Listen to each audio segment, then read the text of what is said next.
आगामी 20 अप्रैल को town hall में फूले अंबेडकर जयंती समारोह का होगा आयोजन। दिल्ली के वक्ता होंगे शामिल। भागलपुर के टाउन हॉल में आगामी 20 अप्रैल को फूले अंबेडकर जयंती समारोह का आयोजन होगा, जहां दिल्ली के पूर्व असिस्टेंट प्रोफेसर शिक्षाविद डॉक्टर लक्ष्मण यादव, सामाजिक कार्यकर्ता राखी रावण मुख्य वक्ता के रूप में शामिल होंगे, जबकि तिलका मांझी विश्वविद्यालय के पूर्व कुलपति क्षेमेंद्र कुमार द्वारा कार्यक्रम का उद्घाटन किया जाएगा, जिसको लेकर संवेदका भवन भागलपुर में एक प्रेस कॉन्फ्रेंस आयोजित किया गया। इस दौरान समिति के प्रधान सचिव डॉक्टर सतीश कुमार ने कहा कि ज्योतिबा फुले और बाबा साहब डॉक्टर भीमराव अंबेडकर का जन्म एक ही माह होने से दोनों महापुरुषों की जयंती एक ही साथ आगामी 20 अप्रैल को टाउन हॉल में मनाए जाने का निर्णय लिया गया है, जहां दोनों महापुरुषों को याद कर उनके विचारों और आदर्शों को जानना समझना आज समाज और देश को जरूरत है।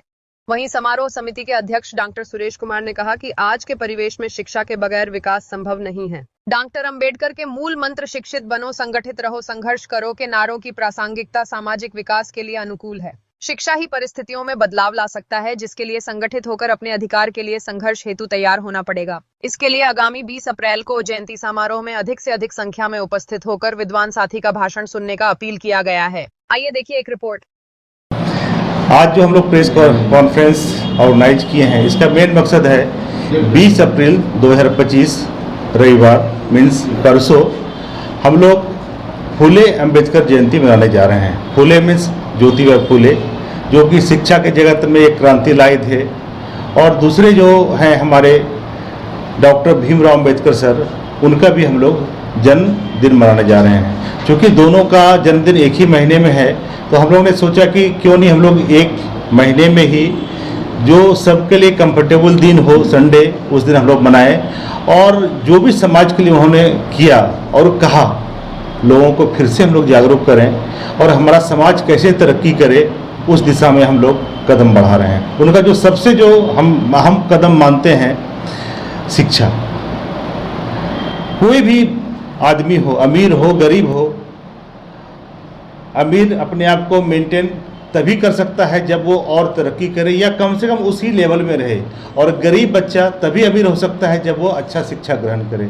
शिक्षा ही वो एक चीज़ है गरीब के लिए जो कि वो समाज में एक अपना अच्छा स्थान पा सकता है।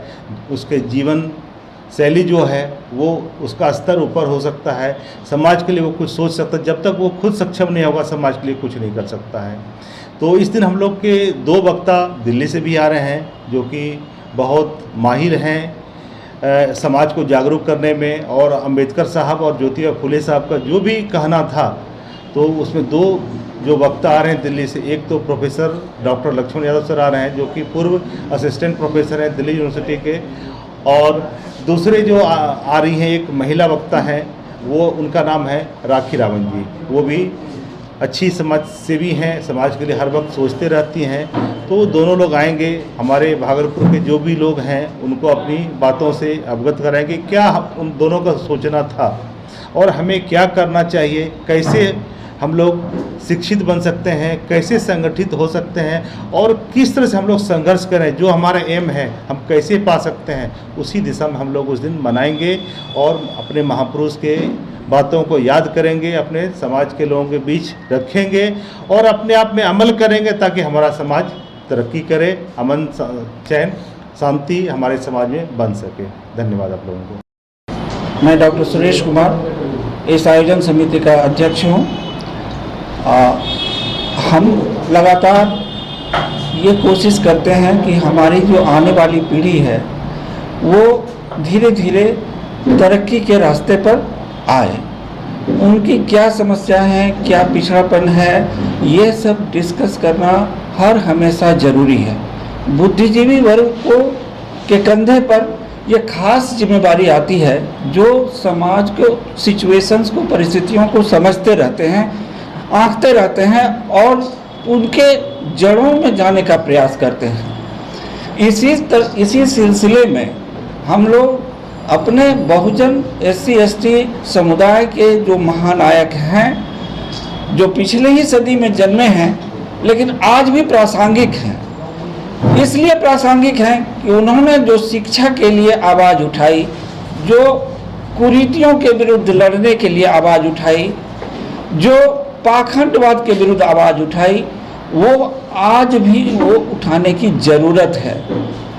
हमारे समाज में जहाँ भूख के लाले पड़े रहते हैं, जहाँ खाने के 2 जून रोटी कमाने के लिए ही लोग अपनी ज़िंदगी के अधिकांश भाग व्यतीत कर देते हैं, वैसे हालत में उनका जो और मूलभूत सुविधाएं हैं या जो चाहिए उनको जीवन को अच्छे स्तर पर लाने के लिए, वो तो सोच भी नहीं सकते हैं। बीमारी से, भूख से ही लड़ना उसकी सब बड़ी प्राथमिकता होती है।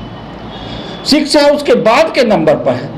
उसके बाद भी इन महानायकों ने कहा कि भले ही फटे कपड़े पहनो, फटे जूते पहनो, लेकिन अपने बच्चों को अवश्य पढ़ाओ, ताकि पढ़ करके उसे ये समझ विकसित होगा कि तुम्हारे मूलभूत कारण क्या हैं, कैसे उनको दूर किया जा सका समस्याओं को।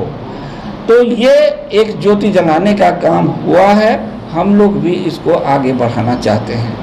आज हमारी आज़ादी का क्या स्थिति है? एक व्यंगकार जब कुछ बात को रखता है तो वो जहाँ पर वो अपना कार्यक्रम प्रस्तुत करता है, वहाँ जाकर के एक समाज के द्वारा, दबंगों के द्वारा उसको तोड़फोड़ कर दिया जाता है। बोलने की आज़ादी तक नहीं है, आप अपना मंतव्य नहीं कहने के लिए हम लोग आज़ाद हैं आज, लेकिन सही मायने में आज़ादी नहीं है। जब एक सांसद खड़ा होकर के राणा सांगा के प्रति या जो भी उनका मंतव्य है, मंतव्य तो कोई भी आदमी रख सकता है, और समाज इतिहास इतना विवादित होता है कि जो लिखने वाले लोग हैं उनका कहीं न कहीं उस पर छाप पड़ ही जाता है।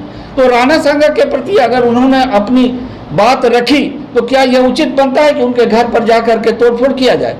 यही आज़ादी है, यही बोलने की आज़ादी है। लोगों को माथे पर रख के पेशाब कर दिया जाता है। बताइए, ये मूल निवासी के प्रति यही आदर सम्मान हुआ है?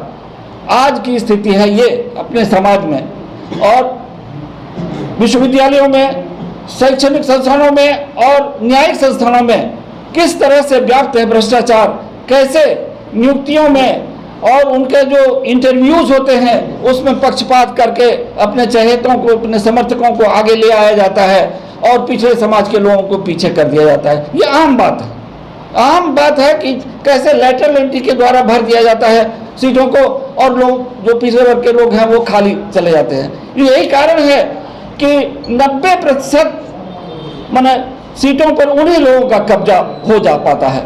ये सारी चीज़ों को लेकर के हम लोग विचार मंथन करना चाहते हैं, लोगों के बीच जाना चाहते हैं, और इन्हीं सब के लिए अपने जो बड़े वक्ता हैं उनको भी बुलाया है समाज का, और विश्वविद्यालय के एक प्रोफेसर की टीम है जो हम लोग के पीछे है, और वो लोग अपनी बातों को रखेंगे, विचार मंथन होगा, और हमें उम्मीद है कि समाज हमारा आगे बढ़ेगा।